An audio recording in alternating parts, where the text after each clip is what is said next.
السلام عليكم واهلا بيكم في حلقه جديده من حلقاتنا. وطبعا انتوا عارفين ان اي حاجه بتقع تحت ايدي لازم اعمل لكم عليها حلقه وناخد فكره مع بعض عن الحاجه ديت. النهارده ان شاء الله هنتكلم عن مساعدين باب المطبخ. هنقول الاسعار، هنقول اماكن البيع، هنتكلم عن كل حاجه. لو انت اول مره بتشوفنا يا ريت تشترك معانا في القناه، بنتكلم في مواضيع كتيره جدا. ويلا بينا نبدا الحلقه بتاعتنا دلوقتي. حد هيقول لي ايه يا عم مساعدين باب المطبخ اللي انت عمال تقول لنا عليهم دي، وانت هارينا مساعدين العربيات ومش عارف ايه بقى باب المطبخ ده؟ طبعا الموضوع ممكن يبان بسيط شوية، لكن بالنسبة لناس تانية ممكن يبقى موضوع كبير ويجيبوا صناعية وياخد منهم مبلغ والحكاية دي كلها. النهاردة إن شاء الله زي ما قلت لكم هنقول على الأسعار وعلى أماكن البيع. زي ما انتم شايفين كده، ده الكلام اللي انا بقوله او ده الموضوع اللي انا بتكلم عليه. ده باب مطبخ. هو ده طبعا المساعد بيبقى معاه كتالوج، يعني هو شارح لك كده حتى في كتالوج مع المساعد حاجة بسيطة كده يعني. تعرف الموضوع زي ما انتم شايفين. ده المنظر اللي انا بقول لكم عليه بيبقى المطبخ اهو ليه، او باب المطبخ او تفر ممكن تستخدمه في حاجات كتير يعني. بيبقى ليه اهو المساعد اللي هو بالشكل ده، بيبقى راكب بقى واتيفر انت بتركبه كده فوق تحت براحتك اهو. ده الشكل اللي احنا بنقول عليه اهو. وهم حتى هنا شارحين لك بالتفصيل طريقة التركيب وكل حاجة. الموضوع بسيط جدا، مش هياخد منك 10 دقايق. انت حتى هتيجي هنا اهو في الجزئية دي هتبدأ تفك القديم وتركب الجديد ألوز، يعني بطريقة سهلة جدا، مش هتحتاج أي حاجة عويصة يعني. طيب في المطابخ الجديدة بيبقى ليها البيبان بتاعتها كبيرة شوية أو بتترفع لفوق، فبيحطوا لها حاجة اسمها مساعد. المساعد ده بيبقى ليه قوة معينة زي ما انتم شايفين طبعا.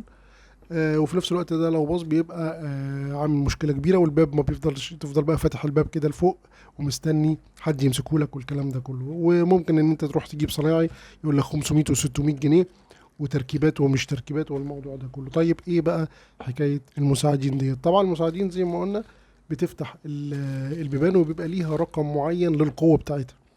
يعني دوت المساعد اللي معايا ده كان 80. هي بتتقاس المساعدين، حتى مساعدين العربيات بتتقاس بالنيوتن. لو انت عايز تغير مثلا السسبنشن تخليه رياضي، او التعليق بتاع العربية تخليه رياضي، تخليه يعني سهل او سوفت، او تخليه هارد، ده كله بيتقاس بالنيوتن. برضو مساعدين الشنطة بتاعة العربية أو مساعدين اللي هم بتوع الكبوت نفس الحكاية. فخلي بالك المساعدين دي أو الشكل اللي أنت شايفه ده طبعا ده اللي بايظ. تمام. الشكل ده بيتقاس بالنيوتن، القوة بتاعته بتتقاس بالنيوتن. اللي معانا ده 80 نيوتن وبايظ. تمام.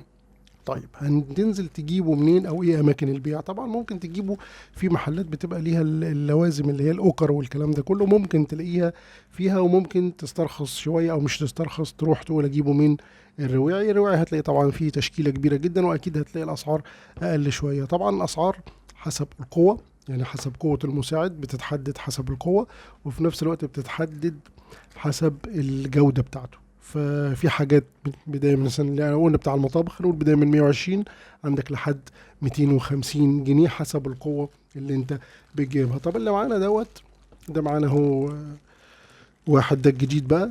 يعني احنا ده انا جبته اقوى شوية. يعني دوت المفروض ان هو انا جبت دوت 80، ده 80، انا جبت ال100 زي ما انتم شايفين اهو. هحاول اقرب لكم الصورة شوية. ده ال100، ده ال100 نيوتن. اقوى شوية على فكرة، واقوى شوية حلوين.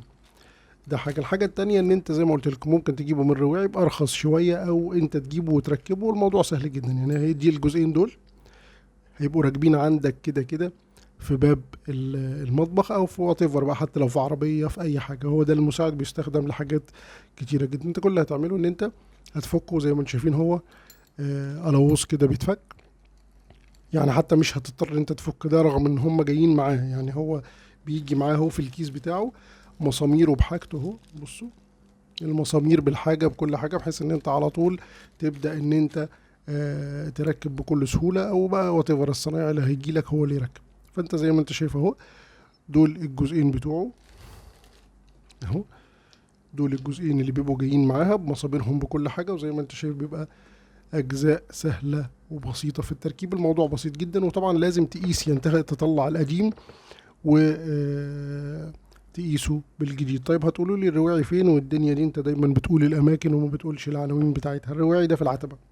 هتنزل بس العتبه وتقول فين الرواعي، مليون واحد هيهدلك.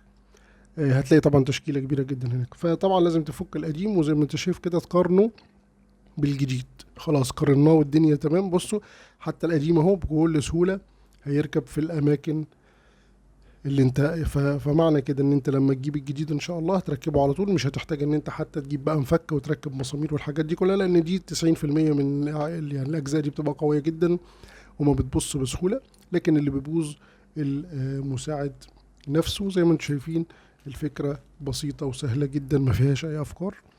يا رب الحلقة تكون عجبتكم، ما تنسوناش باللايك والشير، والسلام عليكم.